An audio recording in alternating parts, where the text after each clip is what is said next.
बिस्मिल्लाहिर्रहमानिर्रहीम। अस्सलाम वालेकुम। आज हम पढ़ेंगे topic 1.3 elements, compounds and mixtures. सबसे पहले हम देखते हैं कि मैटर किन चीज़ों से बना होता है।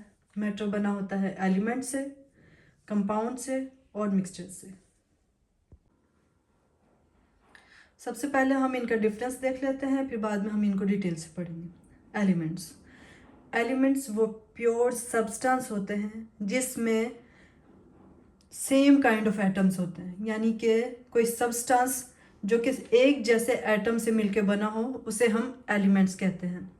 अगर हम कॉपर वायर की एग्जांपल दें, ये हमारे पास अगर एक सब्सटेंस है तो इसमें जितने भी एटम्स होंगे वो सब कॉपर के ही होंगे, तो इसे हम एक एलिमेंट की एग्जांपल कहते हैं कॉपर वायर की। कंपाउंड्स भी हमारे पास प्योर सब्सटेंस है, लेकिन इसमें जो सेम एंटिटी, यानी कि वो एंटिटी जिसमें एक कंपाउंड्स क्या है, वो प्योर सब्सटेंस है जिसमें दो या दो से ज़्यादा एलिमेंट्स कंबाइन हुए होते हैं और ये combination through out the substance same रहती है। इसको हम कंपाउंड्स कहते हैं।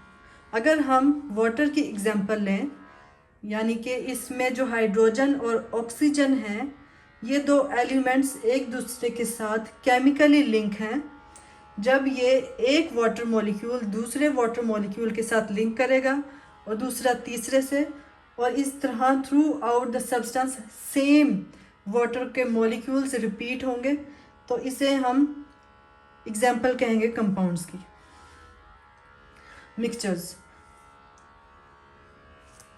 मिक्सचर्स में हमारे पास एक या दो से ज़्यादा एलिमेंट्स और कंपाउंड्स की टाइप होती है, यानी कि डिफरेंट किस्म के एलिमेंट्स या कंपाउंड्स जब मिलके एक सब्सटेंस बनाते हैं तो उसे हम मिक्सचर्स कहते हैं। और इसकी एग्जांपल हमारे पास चॉकलेट्स है। एलिमेंट्स है में हमारे पास सेम काइंड ऑफ एटम्स होते हैं, कंपाउंड्स में हमारे पास सेम काइंड ऑफ कॉम्बिनेशन होता है, और मिक्सचर्स में हमारे पास डिफरेंट काइंड ऑफ एलिमेंट्स। अब हम इनकी डिटेल पढ़ेंगे। एलिमेंट्स वो प्योर सब्सटेंस है जिसमें जो एटम्स हैं ना वो सेम काइंड के हैं, यानी कि एक जैसी किस्म के जो एटम्स होते हैं जब वो मिलके एक सब्सटेंस बनाते हैं तो उसे हम एलिमेंट्स कहते हैं। अब एलिमेंट्स को हम तोड़ नहीं सकते, ये अनब्रेकेबल होते हैं जब हम इनको ऑर्डिनरी केमिकल रिएक्शन से गुजारते हैं, और ये एग्जिस्ट करता है सॉलिड में, लिक्विड में और गैस फॉर्म में। लेकिन ज़्यादातर एलिमेंट्स की एग्जिस्टेंस होती है वो सॉलिड फॉर्म में होती है। लिक्विड और गैस फॉर्म में भी होती है, लेकिन सॉलिड की निस्बत कम होती है। Elements metals, non metals, metalloids, noble gas होते हैं। एलिमेंट्स एग्जिस्ट करता है एटम्स की फॉर्म में भी, मॉलिक्यूल्स में भी, आयंस में भी और आइसोटोप्स में भी।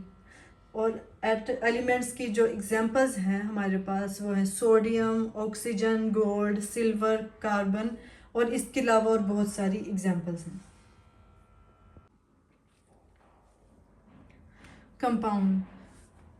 कंपाउंड क्या होता है? कंपाउंड वो प्योर सब्सटेंस होता है जिसमें जो कॉम्बिनेशन बनता है, जो कि दो या दो से ज़्यादा मुख्तलिफ एलिमेंट्स जब केमिकली कंबाइन होते हैं एक फिक्स रेशो में, जब ये combination through out the substance repeat होता है, सेम रहता है, तो उसे हम कंपाउंड कहते हैं। और ये कॉम्बिनेशन बनता है जब एलिमेंट्स कंबाइन होते हैं एक दूसरे के साथ तो बॉन्ड्स बनाते हैं, और ये बॉन्ड्स इतने स्ट्रॉन्ग होते हैं कि इनको हम आसानी से तोड़ नहीं सकते। कंपाउंड एग्जिस्ट करता है मॉलिक्यूलर, आयनिक, इंटरमेटैलिक और कोऑर्डिनेशन कॉम्प्लेक्सेस की फॉर्म में। कंपाउंड इनऑर्गेनिक हो सकते हैं, ऑर्गेनिक हो सकते हैं बाय नेचर। कंपाउंड की जो एग्जांपल्स हैं water, carbon dioxide, proteins, starch and etceteras. Composition और प्रॉपर्टीज, ये कोई हमारे पास जो गिवन सैंपल होता है वो यूनिफॉर्म रहती हैं थ्रू आउट। मिक्सचर, जब एक से ज़्यादा किस्म के एलिमेंट या कंपाउंड कंबाइन करते हैं, बॉन्ड बनाते हैं किसी भी रेशो में, तो वो मिक्सचर कहलाते हैं। एयर, सॉइल और टैप वाटर डेली लाइफ की एग्जांपल है मिक्सचर की। मिक्सचर की 2 टाइप्स हैं, होमोजीनस मिक्सचर और हेट्रोजीनस मिक्सचर। होमोजीनस, होमो यानी कि सेम। होमोजीनस मिक्सचर में जो कंसंट्रेशन होती है वो सेम होती है, यूनिफॉर्म होती है through out the sample. Homogeneous mixture की एग्जांपल है solution of salt and water. इसमें कंसंट्रेशन सॉल्ट की और वाटर की सेम रहेगी through out the sample. Heterogeneous mixture, heterogeneous, hetero means different. Heterogeneous mixture वो मिक्सचर है जिसमें जो कंसंट्रेशन है कंस्टिट्यूएंट्स की वो वेरी करती है, डिफर करती है सैंपल के एक पार्ट से दूसरे पार्ट में से, यानी कि उनकी कंसंट्रेशन डिफरेंट होती है, कोई फिक्स कंसंट्रेशन नहीं होती। इसकी एग्जांपल है सैंपल ऑफ रॉक। रॉक के एक पार्ट में जो कंसंट्रेशन होगी वो उस रॉक के दूसरे पार्ट में वो कंसंट्रेशन नहीं होगी, डिफरेंट होगी। Thank you.